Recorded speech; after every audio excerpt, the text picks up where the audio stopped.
In the seemingly safe confines of a school, terror can lurk in the most unexpected corners. Picture this: it's a day like any other. The sun is shining, the school bell rings, and bustling students fill the hallways.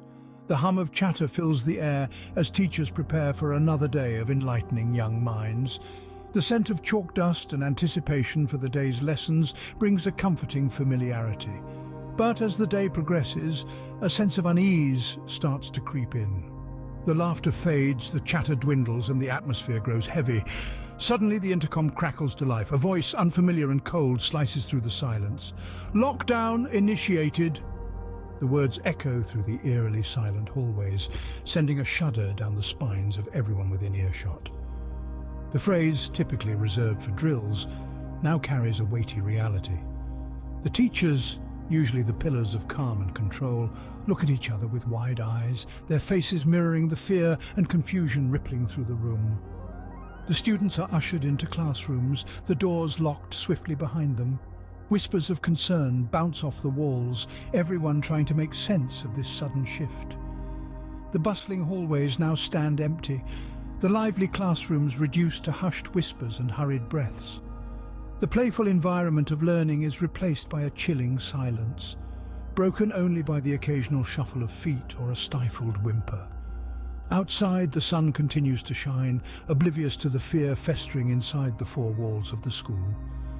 The once comforting scent of chalk dust is now overpowered by the stinging scent of fear. The anticipation for the day's lessons has morphed into a dread of the unknown. Every creak of the old building, every rustle of paper, every breath held in suspense amplifies the fear. The clock ticks agonizingly slow, every second stretching into a lifetime as everyone waits, their hearts pounding in their chests. As the school descended into silence, the true horror was yet to reveal itself. As the seconds turned into minutes, the eerie silence was broken by the chilling sound of footsteps. A sudden dread fell over the room, a shared sense of fear that seemed to thicken the air. The once familiar hallways echoed with the unsettling rhythm of the footsteps, uninvited and unknown. The students and teachers huddled together, their hearts pounding in unison with the ominous echo. The footsteps were getting louder, closer, each step an icy finger tracing down their spines. The once comforting walls of their classroom now felt like a cage. The room filled with whispers of anxiety, their words hanging heavy in the air. The once innocent chatter of classmates was replaced by the palpable fear of the unknown. The teachers did their best to maintain a facade of calm, but the tremor in their voices betrayed their terror. As the footsteps grew closer, the entity, whatever it was, began to try the doors. Each attempt was a chilling reminder of their vulnerability, amplifying the terror tenfold. The sound of each handle being turned was like a tolling bell, a countdown to a fate they dreaded to imagine. The footsteps, the attempts at the doors, it all felt like a nightmarish game of Russian roulette. Then, the footsteps stopped. The silence was deafening. The entity was outside their classroom. The whispers fell silent, the room filled with a fear so tangible it was as if they could reach out and touch it. The students clung to each other, their wide eyes fixed on the door, their breaths caught in their throats. The doorknob began to turn, its rusty hinges creaking under the strain. Each creak was a cruel symphony of impending doom, a taunting melody that danced on the edge of their sanity. Their hearts pounded in their chests like a frantic drum, echoing the rhythm of their impending doom. As the doorknob slowly turned, they held their breath, praying they would remain unseen. The entity moved on, leaving behind a chilling silence more terrifying than its presence. The heartbeats of the students, teachers, and staff echoed through the empty corridors, filling the void left by the eerie entity.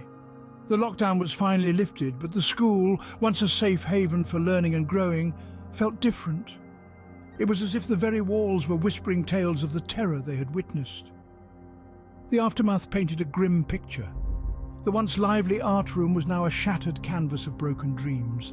The science lab, a sanctuary of curiosity, was now a crypt of unanswered questions. The entity had not just left a physical imprint, but one that was deeply psychological. The once vibrant school was now a shadow of its former self.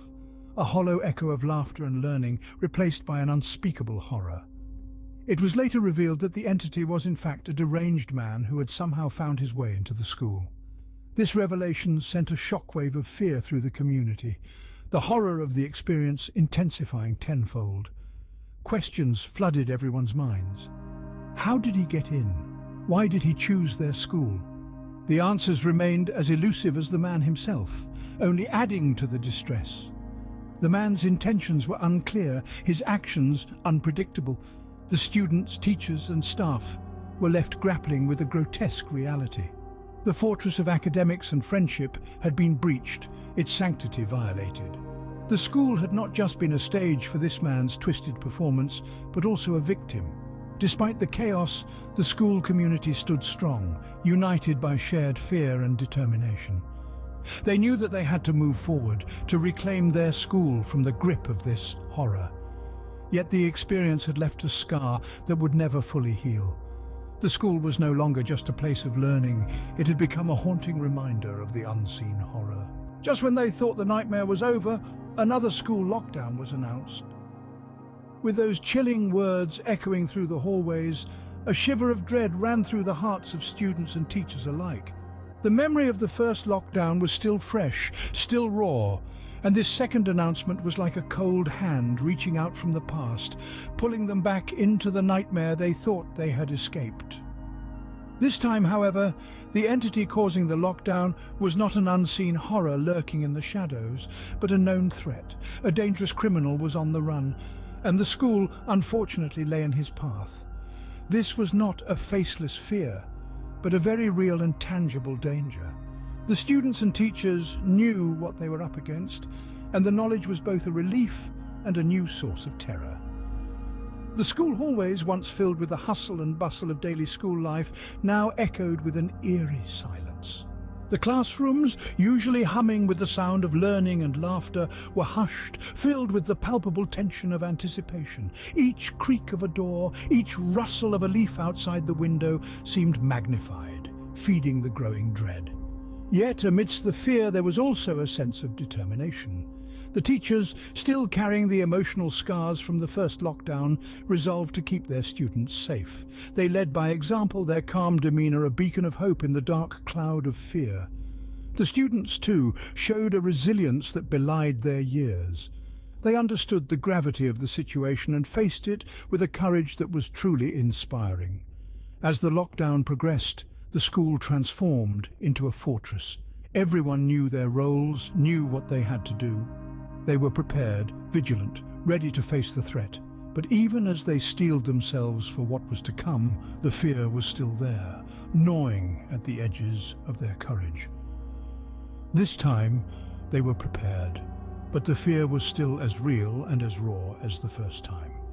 The third lockdown came without warning, plunging the school once again into a state of fear and uncertainty. Imagine the silence that fell, the whispers of worry that passed from student to student as the announcement echoed through the hallways. This was not a drill, and yet it was not like the previous experiences either.